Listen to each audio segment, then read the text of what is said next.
دوستو، آج کی ویڈیو میں ہم آپ کے پاس درود شریف لے کر آئے ہیں جو کہ ذاتی گھر کے حصول کے لیے آزمودہ درود شریف ہے۔ اللہم صلی علی محمد النبی الامی وآلہ وسلم۔ اے اللہ، رحمت نازل فرما حضرت محمد صلی اللہ علیہ وآلہ وسلم نبی امی پر اور آپ صلی اللہ علیہ وآلہ وسلم کی آل یعنی اہل بیت پر، اور سلام نازل فرما۔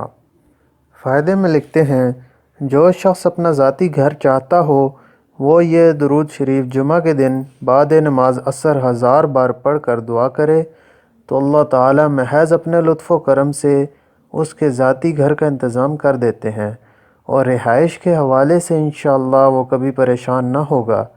نیز اس کے علاوہ بے شمار روحانی فوائد اس درود شریف میں بنہا ہیں، چنانچہ ہر نماز کے بعد 21 بار اس کا ورد رکھیں تو انعامات ربانی کا مورد ہوگا۔